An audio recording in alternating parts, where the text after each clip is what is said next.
Считаете ли вы, что журналисты действительно четвертая власть?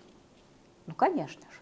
Да, кто владеет информацией, тот владеет миром, опять же, да. Доказательств-то нет же. То есть этот человек должен сам дать интервью, а потом ты должен выдать. Ну, это мое такое субъективное мнение. Я считаю, что вот ту школу, которую я прошла, она такая была очень правильная. И я хотела бы, чтобы сегодня наши журналисты, все, кто вещает, все, кто публикует что-либо, несли ответственность. Видео, зачем их публиковать? Для чего? Да, сейчас привлекли уже одного из них, да, одного из таких спикеров привлекли к уголовной ответственности. Всем привет! С вами я, Анель Жарылкасын, и сегодня у нас в гостях телеведущая, журналист, медиатренер, а также основательница школы SSLab TV Санди Султан. Здравствуйте, Санди Султан, спасибо Добрый большое. день, звезда моя. Спасибо большое вам за приглашение. Спасибо большое вам за то, что вы откликнулись на мое приглашение и уделили свое время. Я очень рада вас сегодня видеть. Взаимно. Я сегодня заметила у вас награду. Поздравляю вас с вашей наградой. Можете рассказать, пожалуйста, где вы это получили, как вы это получили? Да, это алғыс хат от президента Касым-Жомарта Тоқаева за активную работу в разъяснении новой Конституции. Супер, поздравляю вас еще раз. Вы поддержите новую Конституцию? Ну, если я выезжала с разъяснениями, то, конечно же, впервые наши казахстанцы прочитали Конституцию, глубоко вникли в суть нововведений, и я уверена, что повысили свою, в первую очередь, правовую грамотность. Поэтому новая Конституция – это идти в ногу со временем, мир меняется, все меняется, и сегодня, в век высоких технологий, мы элементарно должны защищать свои персональные данные, мы должны защищаться и нести ответственность за каждое сказанное слово, за каждое написанное слово. И я считаю, что эти моменты должны были уже быть учтены, чтобы мы были более ответственными. Да, надеюсь, это будет такой важный шаг в наше яркое будущее. Да. Санди Султан, вот на данный момент вас многие знают как опытного журналиста, телеведущую, но мало кто знает, что вы свой путь начинали с юридического образования. В какой момент жизни вы поняли, что хотите связать свою карьеру, свою жизнь с журналистикой и медиа? Дело в том, что в начале 2000-х годов меня пригласили на телеканал КТК Сергей Викторович Клещенков, председателя УКТК, он московский медиа-менеджер. Вот он пригласил и открыл для меня мир телевидения. Тогда я еще училась в юридической академии имени Шайкенова в Алматы. И когда уже я закончила университет, мне папа сказал: раз ты работаешь на телевидении, то получи профильное образование. Я поступила уже в КАСГО имени Аль-Фараби, получила диплом журналиста. И вы решили все-таки выбрать путь журналиста, да? Да, потому что я об этом мечтала с детства, мне нравилось всегда выступать. Будучи маленькой в детском саду, я тоже любила быть в центре внимания. И вот это желание огромное, оно переросло в то, что да, сегодня я уже 25 лет на телевидении, на радио. И 11 лет назад, как вы знаете, открыла свою школу SSLab TV, где готовлю спикеров, телеведущих, журналистов для эфира, для публичных выступлений. Да, а у вас не было желания поработать юристом? Ну, вы знаете, я 6 лет проработала еще в Министерстве юстиции, где пригодился мой диплом юриста. Была советником министра и пресс-секретарем этого ведомства, поэтому этот диплом мне тоже был нужен, и он нужен был именно сейчас, когда я выступала по разъяснению новой Конституции. Вот вы говорите, что создали свою школу SSLab TV, где я тоже проходила обучение. Да. Это был лучший период моей жизни. Спасибо большое. Вот как вам пришла идея создать такую школу? Потому что на самом деле вы не просто создали школу, вы воспитываете новое поколение людей, которые не боятся проявляться на публике, не боятся говорить на камеру, и вы помогаете людям найти свой истинный голос. Спасибо большое за такие теплые слова. На самом деле в 2015 году, в начале года, ко мне обратилась одна девушка, и она говорит, что их компания провела соцопрос, и многие хотели бы учиться именно у меня. Поэтому, пожалуйста, откройте свою школу, и мы придем всей компанией к вам учиться.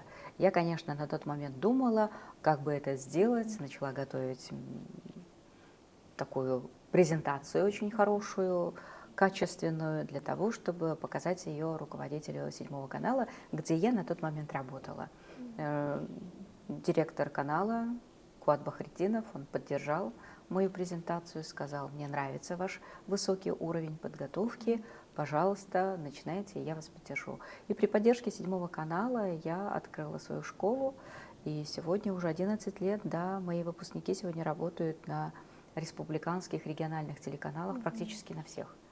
Да, и готовлю я и политиков, и бизнесменов, и студентов, школьников, и маленьких детей. Я всегда говорю о том, что сегодня у меня учатся от 7 до 70 лет. То есть учиться никогда не поздно. Да. И мы работаем и над дикцией, в том числе, как логопед. Для того, чтобы научиться красиво говорить, конечно же, нужно уметь управлять и своим телом, своим голосом, своими эмоциями, жестами. Все это копии я даю. Вот SS Lab TV — это на самом деле вот не просто про обучение, это место, идеальная среда для роста, особенно для нетворкинга. Там собираются разные люди из разных сфер жизни, но при этом нас всех объединяет одна цель. И вот мне очень интересно, как вы добились создать такую атмосферу? Ну, как вы знаете, звезда моя, я всегда с большой любовью к своим студентам отношусь. И, конечно же, когда ты даешь много любви, заботы, доброты, повышается самооценка у моих студентов, и они отвечают мне взаимностью. Это самое главное. Ну и, конечно же, когда аудитория, вот вы знаете, группы, они собираются каждый месяц, да, и собираются разные люди, но удивительно, как они сами друг друга находят. И такие уникальные группы бывают, которые до сих пор годами дружат, уже семьями дружат, городами дружат, из разных городов тоже приезжают учиться.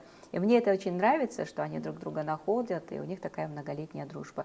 Вообще сегодня век говорливых профессий, когда должны уметь говорить все практически, да, от мала до велика. То есть любой бизнесмен должен уметь презентовать свой бизнес-проект. Любой эксперт, которого приглашают на телевидение, должен уметь рассказать. И все. Мы должны уметь презентовать свою книгу, если вы ее написали, да? Мы должны презентовать работу большого коллектива. Что такое телеведущий, да? Думающий, пишущий журналист, который понимает и несет большую ответственность за свою команду в течение дня, которая собирает выпуск новостей получасовой, а ты в прямом эфире без права на ошибку должна рассказать, достойно преподнести работу своего канала, своего коллектива. И это большая ответственность, поэтому, конечно же, мы все время стараемся расти, мы все время стараемся тянуться к новым знаниям. И я в этом году, мне исполняется буквально там через пару месяцев, исполняется 51 год. Но я уверена в том, что все мои еще обучения впереди. Я все время учусь вместе с вами. Вы пришли ко мне, вы меня тоже чему-то научились, да? И поэтому у нас все время такой идет обмен полезной и интересной информацией. Классно. Действительно, и даже во время прохождения вашего курса я поняла, что нет ничего невозможного, потому что вы даете такую уверенность в себе, такую энергию, что невозможно просто уже не верить в себя. Даже меня очень сильно вдохновила ваша история про то, как вы взяли интервью у Тохтара Убакирова. Вы говорили то, что он был вашим на тот момент role model, как сейчас говорят. Да, он был моим модель. кумиром. Да. Представляете, мне было 18 лет, когда он полетел в космос. И для меня это был самый красивый мужчина в мире, самый красивый казах в мире. Это на самом деле великая личность, это наше достояние. И он сейчас остается человеком-космосом на сегодняшний день.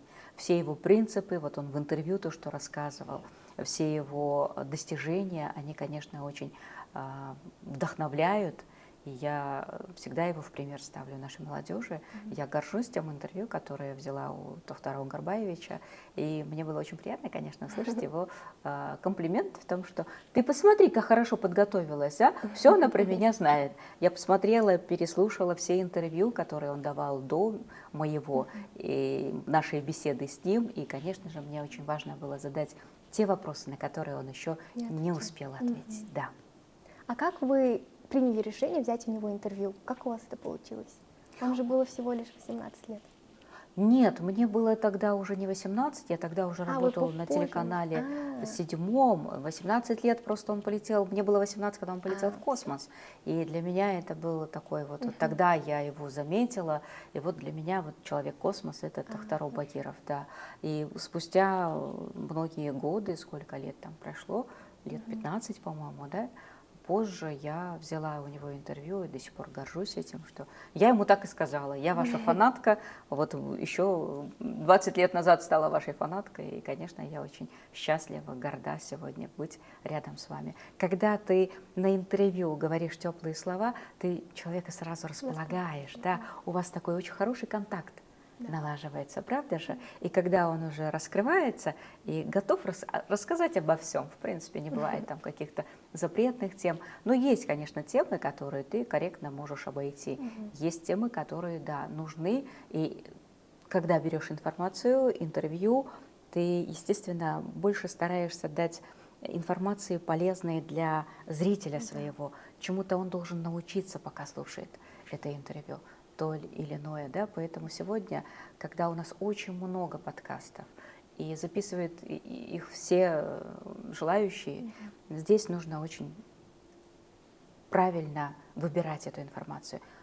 Что она тебе дает, нужна ли тебе эта информация, о чем эта информация. Да? Не надо всю информацию черпать из интернета, там очень много бывает разной информации, но нужно выбрать то, что именно нужно вам, для того, чтобы расти дальше и что-то полезное и интересное находить. Да, действительно, критическое мышление. Да.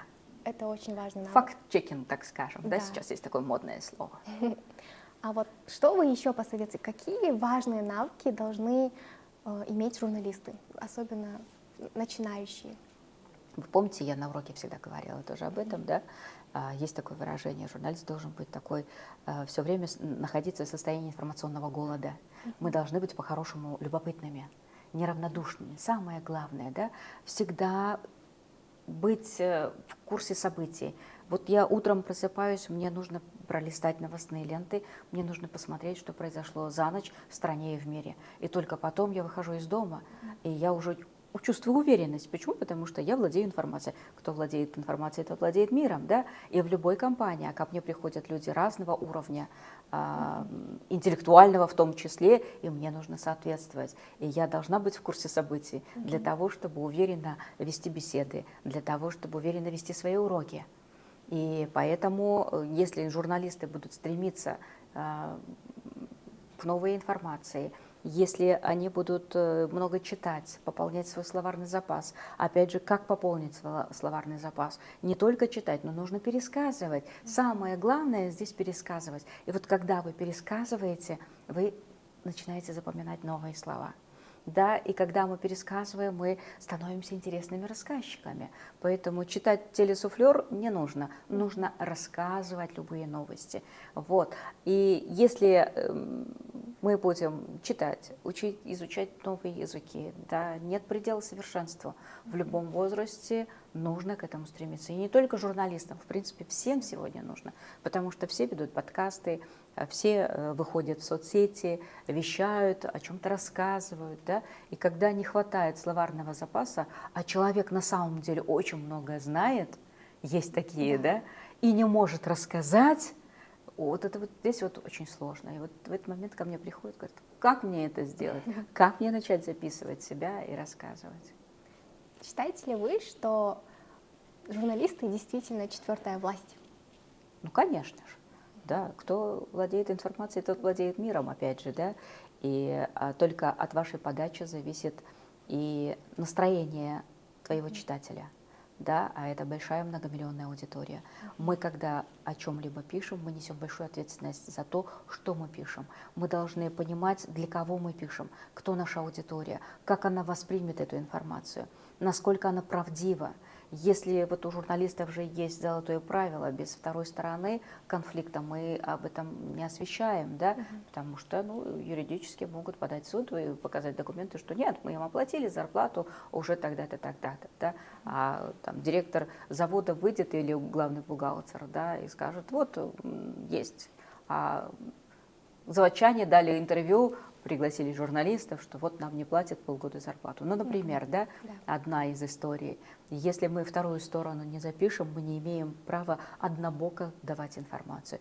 То есть у нас медиаэтика была очень всегда, вот когда я работала в новостях, она была на первом месте, мы эти правила никогда не нарушали. Сейчас, к сожалению, очень много журналистов и вот телеграм-каналы, кто ведет, да, могут написать, вот мои источники сообщили, что т-т-т-т-т, и оскорбить честь и достоинство какого-либо человека. А доказательств-то нет же. То есть этот человек должен сам дать интервью, а потом ты должен выдать. Ну, это мое такое субъективное мнение. Я считаю, что вот ту школу, которую я прошла, она такая была очень правильная.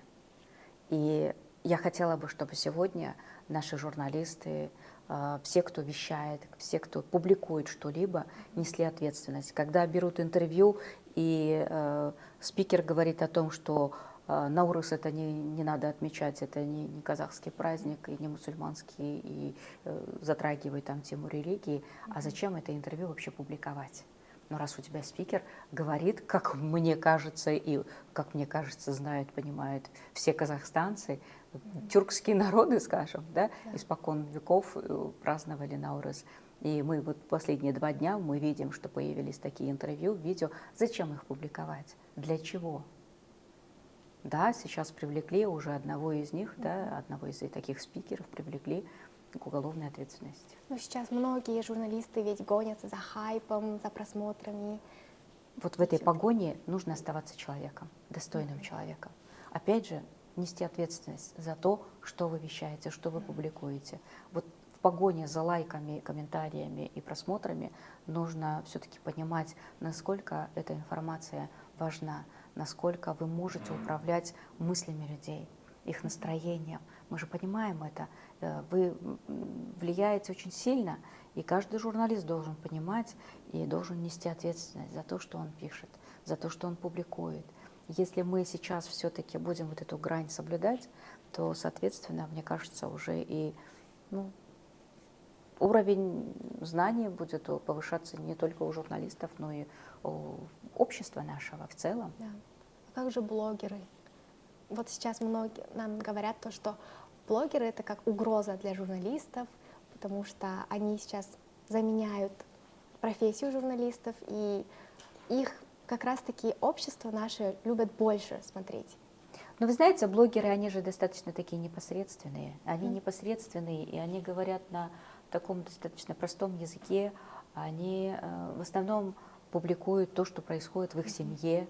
И, естественно, это такие вопросы, как мне кажется, всем интересно просто заглядывать в замочную скважину и наблюдать за чужой жизнью. И поэтому блогеры они достаточно популярны, но когда их приглашают на какие-то проекты или приглашают на интервью, они чаще всего начинают отказываться. Почему? Потому что они понимают, что, возможно, у кого-то не хватит знаний для того, чтобы ответить на какие-либо серьезные вопросы. То есть он вот в своей семье, вот в своей такой аудитории, домашней, дружественной, да, он такой смелый, активный, интересный, за ним интересно наблюдать, но вот это его уровень такой, да. А журналисты отличаются тем, что у вас масштаб другой, у нас масштаб такой, что мы вещаем на всю страну, мы вещаем на весь мир. И мы работаем над тем, что мы должны говорить, как мы должны говорить. У нас большая работа проделывается за кадром. Это не так, что включил камеру, показал там, да, плачущего ребенка или еще что-либо. Да. Вот я вот не совсем понимаю блогеров, поэтому очень сильно оскорбляюсь, когда мне пишут там «Санди Султан блогер». Я не блогер. Я журналист, я юрист, я медиатренер. У меня есть другие регалии, но не блогер ни в коем случае, да. То есть я не транслирую свою семью, Я не хайпую на каких-то горячих темах. Если меня что-то очень сильно задевает, я об этом напишу обязательно. Но опять же, я несу большую ответственность перед своими подписчиками, перед своей аудиторией.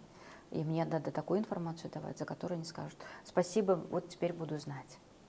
То есть нужно оставаться нейтральным, да? И Нейтральным. транслировать правильные мысли. Правильные ценности, конечно же, обязательно. И поэтому я думаю, что журналисты, они всегда будут в цене, у них совершенно другой статус, у них совершенно другой уровень. Вы можете быть блогерами, но почему-то вы поступили на журналиста и хотите показать свой высокий интеллектуальный уровень, правда же? Да. Да, вы хотите вести новости, вы хотите работать в большой команде профессионалов и быть лучшим среди профессионалов, как мне кажется, это вот самое-самое высшее достижение. Спасибо большое, что пришли. Спасибо большое. Мне было очень ценно услышать ваши мысли про ваш путь. И Спасибо вам за приглашение. Я вам желаю больших творческих успехов. спасибо большое. И это от нашей группы Охо-хо, опять у меня маленький будет, презентик. опять у меня цветы. Сегодня прям Да, это вам. я такая счастливая. Это вам Цветов от много меня. не бывает, да? Так, нет, Жанна? И это Спасибо. вам от меня. И, Правда? да, как благодарность. Вау. Можно открою? Да, конечно. Какая красота! Казах ювелир. Будем сейчас рекламу делать Казах ювелира. Надеюсь, вам понравится. Ой, ну как оно может не понравиться? Ну, конечно. Посмотрите, какая красота. Спасибо большое. Это на руку блеск. Вот вы вот чувствуете, да? Я вот недавно думала об этом на Наурус, когда я думаю, надо мне такой блеск купить, чтобы вот носить. Вот так, да, который Да, через да, да. палец. Жанна Мсол, звезда моя. Вот я знала, что мы всегда с вами на одной волне, но чтобы настолько мои мечты сбывались.